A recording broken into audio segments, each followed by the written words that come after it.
Thank you very much. I like this idea of lightning talks, and so I'm going to try as a politician to do a lightning talk as well. Welcome everyone, and I'd like to pay my respects to the Kulin Nation, our elders past and present also.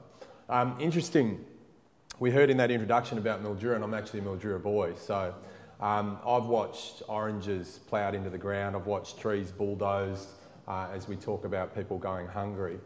And I've watched farmers walk off the land in times of drought. So, you know, this idea of food as just something we consume is I think, you know, a myth that's been well and truly busted time and time again. Certainly people in this room would subscribe to that. It really is about, you know, how we interact socially. It's certainly about, you know, how we respect our environment, how we produce our food, the respect that we show for all those sorts of produce that we bring to the table.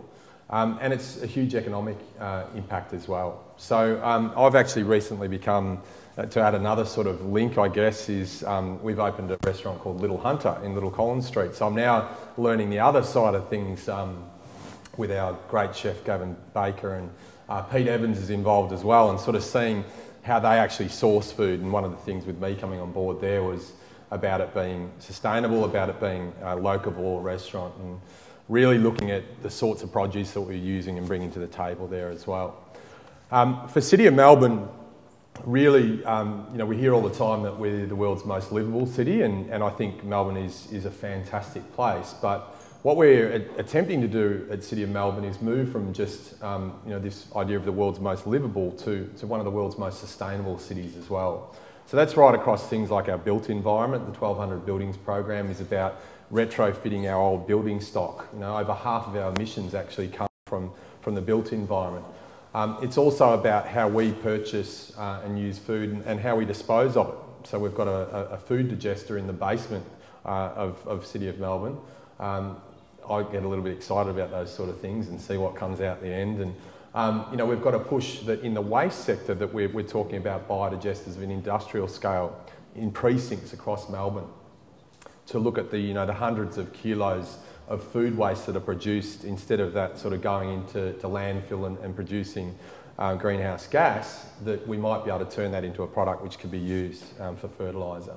So it's thinking outside the box, and we've got a good contingent of City of Melbourne staff here tonight. Michelle and Greg and Russell and Jill are up the back there, and I think one of the lovely things about coming to these sorts of events, particularly the foodie ones, is the fact that you actually have this beautiful food over here, and the fact that we also seem to have this wonderful beer accompanies us everywhere. So cheers to that. What sort of event could get any better, I think. I guess the other thing to do too is that with what we're trying to do as a city is not just play our role in terms of our footprint, but also play our role in terms of leadership.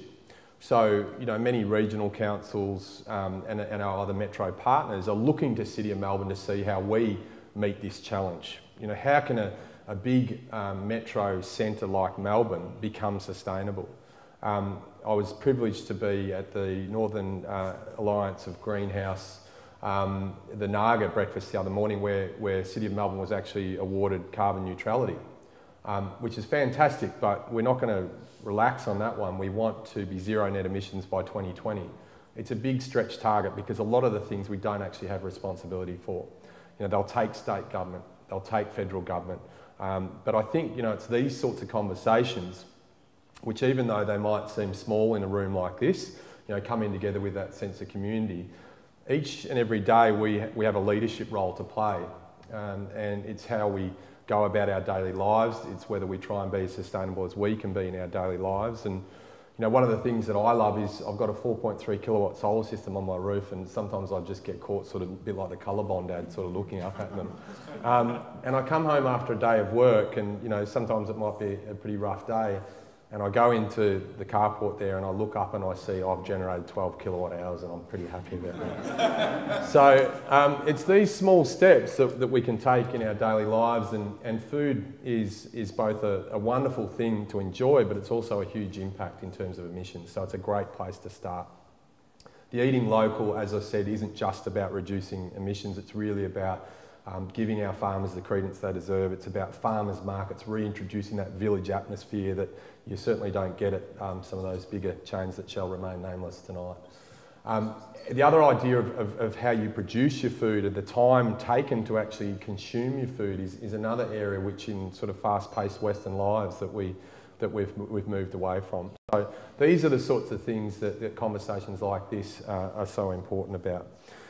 I think the other good thing is obviously this does align with the National Food Summit, and I know tomorrow I think there's 150.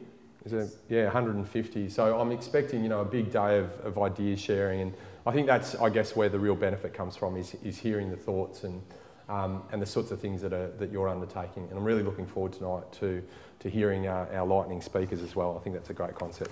So thanks very much.